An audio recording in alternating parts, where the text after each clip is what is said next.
40 വർഷം മുൻപ് താൻ നടത്തിയ കൊലപാതകങ്ങൾ പ്രതി തന്നെ സ്റ്റേഷനിലെത്തി സമ്മതിച്ച സംഭവത്തിൽ രണ്ടാം കൊലപാതകത്തിന്റെ പുനരന്വേഷണത്തിൽ പ്രതിസന്ധി. കേസ് ഫയൽ കണ്ടെത്താനാവാത്തതാണ് അന്വേഷണ സംഘത്തിന് വെല്ലുവിളിയാവുന്നത്. 40 വർഷങ്ങൾക്ക് മുമ്പ് കൗമാരപ്രായത്തിൽ നടത്തിയ കൊലപാതകത്തെക്കുറിച്ചുള്ള പേങ്ങര സ്വദേശി മുഹമ്മദ് അലിയുടെ വെളിപ്പെടുത്തലിനെ തുടർന്ന് കൊല്ലപ്പെട്ട ഒരാളെ തിരിച്ചറിഞ്ഞെങ്കിലും രണ്ടാമത്തെ കൊലപാതകത്തിന്റെ പുനരന്വേഷണത്തിൽ പ്രതിസന്ധി തുടർന്നു. കോഴിക്കോട് ബീച്ചിൽ വെച്ച് ഒരാളെ കൊലപ്പെടുത്തിയെന്ന മുഹമ്മദ് അലിയുടെ വെളിപ്പെടുത്തലാണ് അന്വേഷണത്തിന് സാങ്കേതിക തടസ്സം വെല്ലുവിളിയാവുന്നത്. കഴിഞ്ഞ വർഷം നടത്തിയ വെളിപ്പെടുത്തൽ സംബന്ധിച്ച് അന്നത്തെ ടൗൺ അസിസ്റ്റന്റ് കമ്മീഷണർ ടി.കെ. അഷ്റഫിന്റെ നേതൃത്വത്തിലുള്ള പ്രത്യേക സ്ക്വാഡ് അന്വേഷിച്ചിരുന്നു. അസ്വാഭാവിക മരണത്തിന് കേസെടുത്തെന്നും പോസ്റ്റ്മോർട്ടം റിപ്പോർട്ടിന്റെ അടിസ്ഥാനത്തിൽ കൊലപാതക കുറ്റമാക്കി മാറ്റിയെന്നും മാത്രമാണ് അന്വേഷണ സംഘത്തിന് അറിയാനായത്. FIR ഇൻഡെക്സിലെ ക്രൈം നമ്പർ ലഭിച്ചെങ്കിലും കേസ് ഫയൽ കണ്ടെത്താൻ സാധിച്ചിരുന്നില്ല. FIR-ഉം അനുബന്ധ രേഖകളും ലഭിക്കാൻ കോടതിയിലും പോലീസ് സ്റ്റേഷനിലും മെഡിക്കൽ കോളേജിലുമെല്ലാം ദിവസങ്ങളോളം അന്വേഷിച്ചിട്ടും ഫലമുണ്ടായില്ല.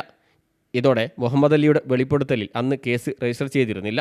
അതേസമയം 1986-ൽ കൂടരഞ്ഞിയിൽ ഒരാളെ കൊലപ്പെടുത്തിയെന്ന് മുഹമ്മദ് അലിയുടെ ആദ്യ വെളിപ്പെടുത്തൽ കൃത്യമാണെന്ന് പോലീസ് കഴിഞ്ഞ ദിവസം കണ്ടെത്തിയിരുന്നു. സാഹചര്യ തെളിവുകളുടെ അടിസ്ഥാനമാക്കിയായിരുന്നു പോലീസ് ഈ കേസ് അന്വേഷിച്ചിരുന്നത്. ഒരു വർഷത്തെ അന്വേഷണത്തിനൊടുവിലാണ് കൊല്ലപ്പെട്ടത് കണ്ണൂർ സ്വദേശി മോഹനാണെന്ന് തിരിച്ചറിഞ്ഞത്. ഇതോടെയാണ് ബീച്ചിലെ കേസ് വീണ്ടും ചർച്ചയായി മാറിയത്. നിലവിലെ സാഹചര്യത്തിൽ പ്രത്യേക സംഘം രൂപീകരിച്ച് അന്വേഷണം നടത്തുമെന്നാണ് സൂചന. എന്നാൽ ഇത് ഔദ്യോഗികമായി സ്ഥിരീകരിച്ചിട്ടില്ല. അസിസ്റ്റന്റ് കമ്മീഷണർ, ഇൻസ്പെക്ടർ റാങ്കിലുള്ള പോലീസ് ഉദ്യോഗസ്ഥർ എന്നിവരുടെ സ്ഥലം മാറ്റം ഉടൻ നടക്കാനുണ്ട്. അതിനിടയിൽ അന്വേഷണ സംഘം രൂപീകരിക്കില്ലെന്നാണ് വിവരം.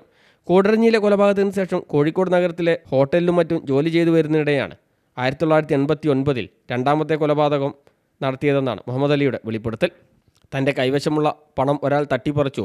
അയാൾ വെള്ളയിൽ ബീച്ച് പരിസരത്തുള്ളതായി കുറച്ച് ദിവസങ്ങൾക്ക് ശേഷം സുഹൃത്ത് കഞ്ചാവ് ബാബു പറഞ്ഞു. തങ്ങൾ രണ്ടുപേരും അങ്ങോട്ട് ചെന്ന് ഇക്കാര്യം ചോദിച്ചതോടെ തർക്കമാവുകയും ബാബു അവനെ തള്ളി താഴെയിട്ട് മണ്ണിലേക്ക് മുഖം പൊഴുത്തിപ്പിടിച്ച് താൻ കാലിൽ പിടുത്തമിട്ട് മരിച്ചെന്ന് ഉറപ്പാക്കിയ ശേഷം അയാളുടെ കയ്യിലെ പണം പങ്കിട്ടെടുത്തു എന്നായിരുന്നു മുഹമ്മദ് അലിയുടെ വെളിപ്പെടുത്തൽ.